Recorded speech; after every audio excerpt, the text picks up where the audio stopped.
Olá, começa agora mais um Canal Rural Entrevista, um programa dedicado a discutir os grandes temas de interesse do agronegócio e do Brasil. E hoje a gente recebe aqui nos estúdios do Canal Rural em São Paulo o ex-ministro da Agricultura, Francisco Turra, que também é presidente da Associação dos Produtores de Biocombustíveis do Brasil, a APROBIO, e faz parte do Conselho Consultivo da Associação Brasileira de Proteína Animal, a BPA. E a pauta hoje é justamente o Brasil da sanidade e os cenários de produção e exportação de proteína animal. Ministro, é um prazer recebê-lo aqui nos estúdios do Canal Rural em São Paulo. Tudo bem com o senhor? Realmente, para mim também é uma alegria muito grande, porque o Canal Rural é uma história toda da comunicação, ao tempo em que a gente começou essa luta na Conab, no Ministério, e posteriormente também com a proteína animal, vendendo para o mundo. Pois é, e o Canal Rural era a única emissora na época, 25 anos atrás, em 1998, em Paris, né? Um pouco antes do começo da Copa do Mundo, na França, em que o Brasil conquistou pela primeira vez um certificado de sanidade, né? Livre de febre aftosa, com vacinação naquela época, restrito a 2 estados, Rio Grande do Sul e Santa Catarina. E aquilo foi uma verdadeira conquista, né, para a pecuária brasileira. O senhor estava lá como ministro da Agricultura. Eu queria que o senhor nos contasse os bastidores dessa conquista, como é que foi para chegar até lá e conseguir esse certificado tão importante. Bom, em primeiro lugar, essa história foi construída junto com o Canal Rural, que foi o único veículo de comunicação que estava lá, filmando, testemunhando, eu acho que um legado para a pecuária brasileira e eu acho que para o agronegócio do Brasil. O que acontecia antes dessa data?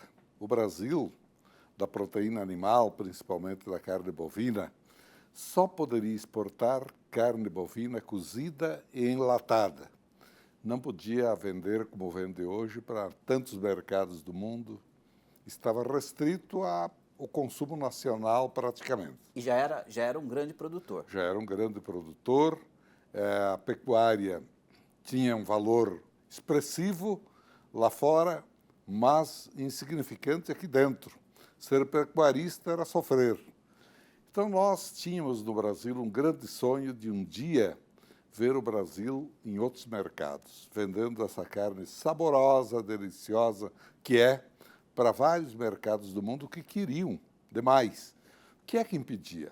A febre aftosa, que é vista lá fora como um país relaxado, que não cuida de nada da sanidade.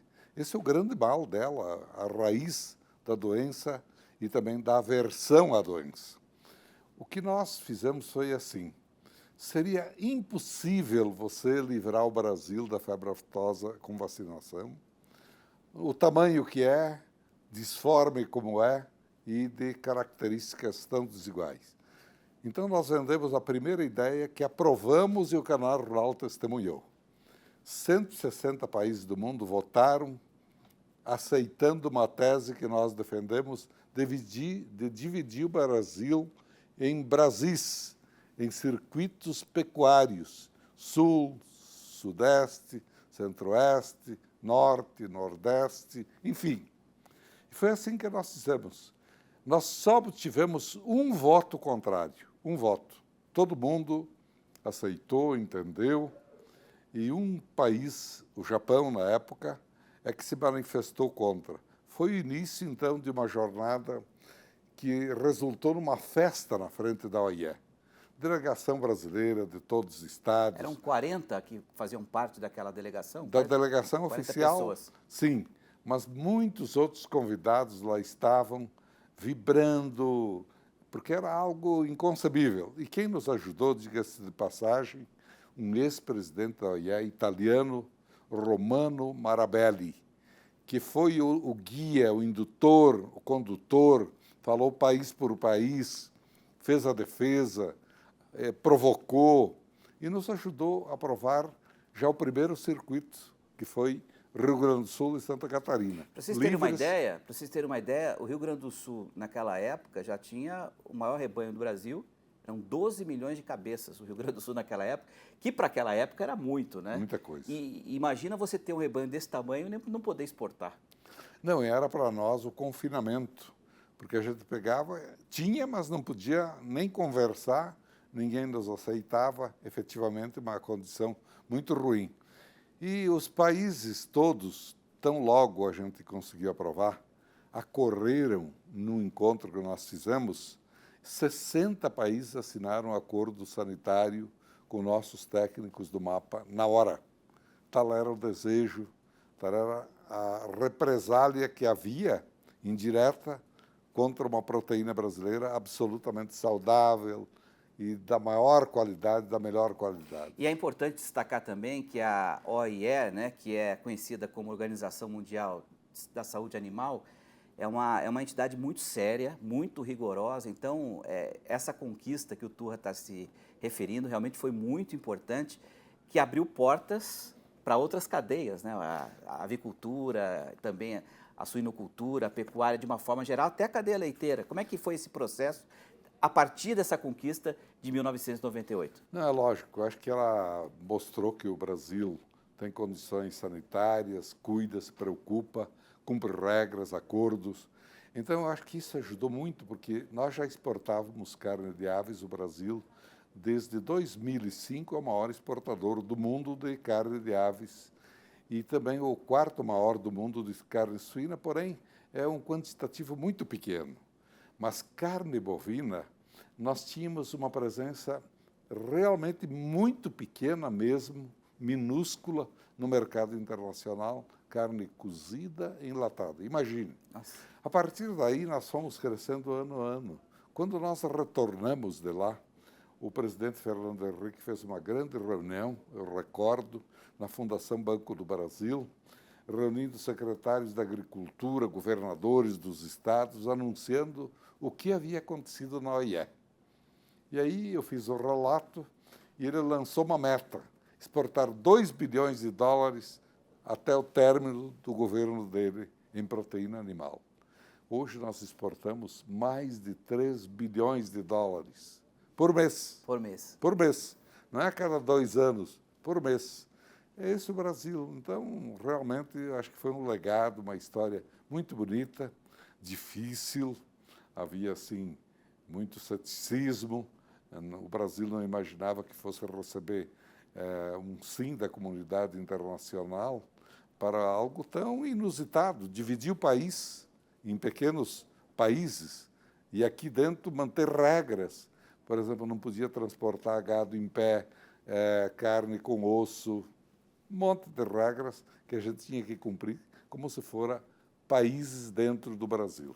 E um processo muito demorado também, né? Você foi depois de 14 anos, me parece que o Paraná conseguiu também, né? Esse certificado. Sim.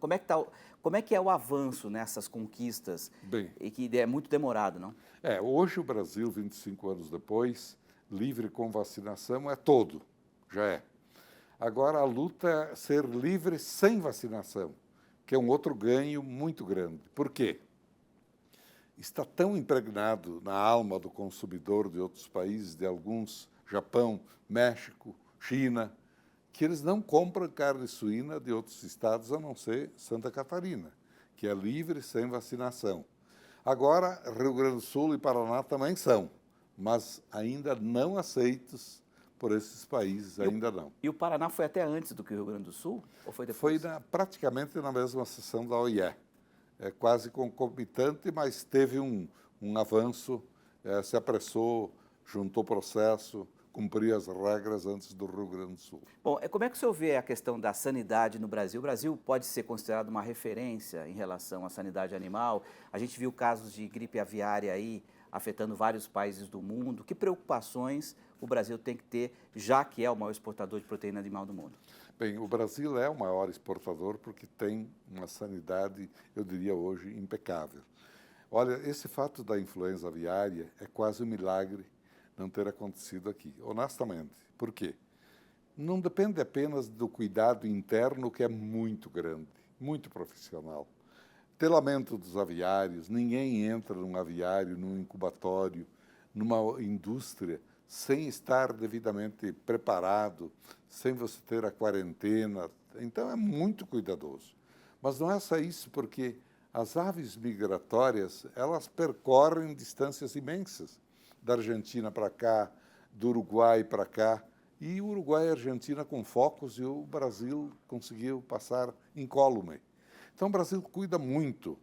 A orientação, a BPA, a BIEC, no caso da proteína bovinos, cuida muito, informa muito, cursos, treinamentos, pessoas capacitadas.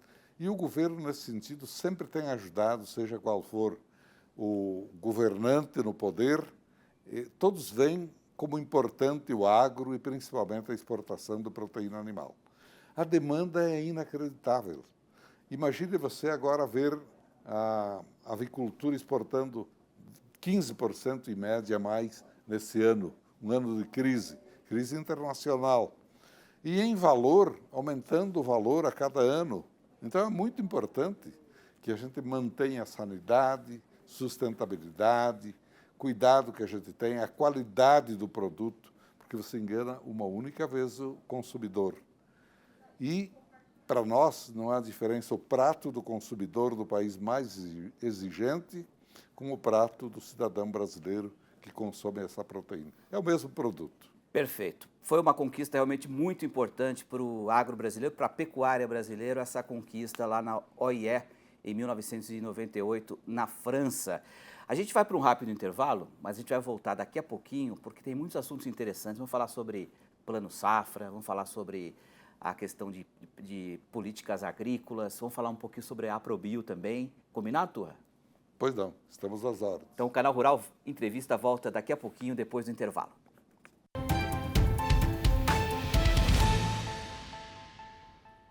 Canal Rural Entrevista, de volta com o nosso entrevistado especial, Francisco Turra, ex-ministro da Agricultura e atualmente presidente da Aprobio. Turra, a gente vai ter em breve o lançamento de mais um Plano Safra, né? Num cenário muito desafiador, taxa de juros nas alturas, o governo com pouco dinheiro em caixa, né? E o Brasil tendo que produzir mais alimentos. Qual que é a sua expectativa para o próximo Plano Safra? Bom, a cada plano safra, o drama é o mesmo. Cobertor é sempre muito curto, sempre.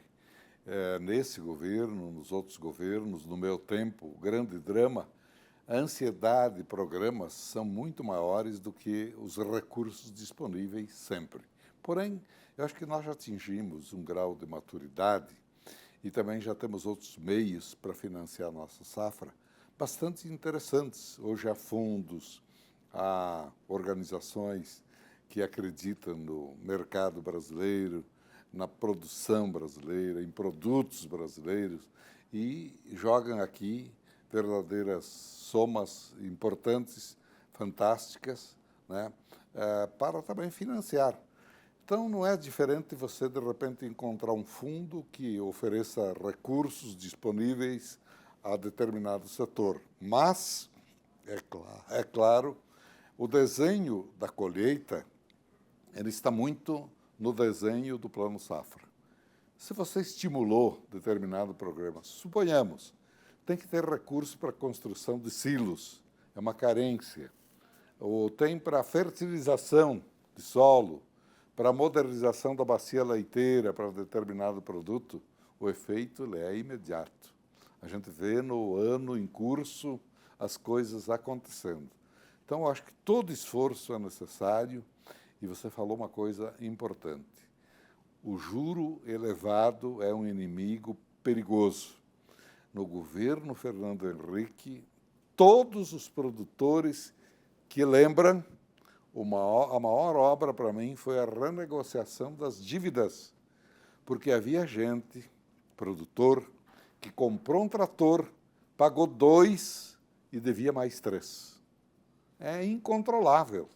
Então, houve uma renegociação que oxigenou, que permitiu a melhoria, e não fosse isso, seria fatal. Não teríamos a agricultura moderna e pujante que temos hoje. Então, o perigo é, num juro elevado, com tendência de baixa, você encontrar no final do ano, digamos, um cenário que te leva a um juro metade do que é, você já fica devedor sem volta. Ô Turra, a gente vai ter no horizonte também a reforma tributária, que é importante para a economia brasileira como um todo. A gente não sabe exatamente qual o texto que vai ser aprovado, mas a gente vê já em alguns estados uma sinalização de taxação do agro, como aconteceu, por exemplo, em Goiás, né? Porque ainda se tem uma imagem que o agro é um setor rico e que pode colaborar mais. Como é que o senhor vê essa questão do agro inserido nessa responsabilidade fiscal que o governo tem que apresentar? Olha, é a mesma coisa que alguém assistindo uma partida e só tendo a chance de ver o gol feito, sem saber que ele é construído lá atrás por muitos pés. O agro é realmente uma riqueza permanente para o país, porque indiretamente ele está gerando imposto a todo instante. Quantos milhões de empregos nós temos aqui do agro? A indústria, a agroindústria, a multiplicação. Então, o grande erro é você imaginar que você tem que taxar, colocar um cobertor, mas para sufocar, não para aquecer o agro. Então, é um erro muito grande. Veja o resultado do que aconteceu na Argentina. O desestímulo. Na avicultura, houve um tempo em que a avicultura argentina era 10% da avicultura brasileira, um país pequeno. Hoje, a avicultura é 6%. Ela perdeu o fôlego, não exporta, sofre. E assim, a bovinocultura, o rebanho caiu de 45 milhões de cabeças, que era fantástico, para 26, 27. Perdas em todo sentido. Taxação do agro, as retenções, manter aqui o recurso que adviria para o criador, para o produtor, como um imposto federal. Isso é um erro brutal, tomara que não venha a acontecer. A questão da segurança jurídica também, que é um outro fator muito importante, né? E o senhor, como presidente da Aprobio, sabe bem como isso pode afetar todo um setor, que foi exatamente a redução recentemente, né, da mistura do biodiesel ao diesel, e já deveria estar a 15%, ou se aproximando de 15%, recuou para 10%, agora voltou a 12%, mas isso causou que tipo de efeitos na cadeia produtiva daqueles que investiram a longo prazo? Segurança jurídica é tudo. Olha, se eu determinei como CNPE, em março do ano passado, nós vamos ter agora B13, B14, março do ano que vem, que é esse ano, B15. Se eu fiz isso, o industrial se preparou, investiu, acreditou, e foi o que aconteceu. 50 empresas, cada uma melhorou, se preparou porque era uma chance de ajudar o país. E o que aconteceu em seguida? B13 subiu, B12 e recuou para B10, como você falou.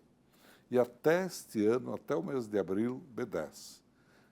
Empresas fecharam, pararam, as outras amargaram prejuízos dos investimentos, pagando juros altos. Foi tudo ruim.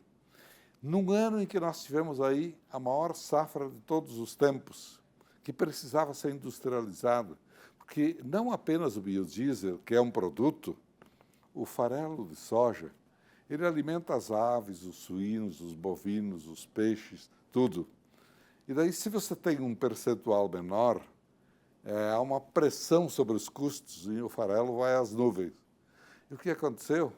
Com a liberação para B12 agora em abril, já há farelo disponível, o preço reduziu, tudo melhorou, o cenário é outro, já há um cenário de crença, já há um cronograma para ir acreditando e investindo, que pode ser antecipado para a gente chegar a B15.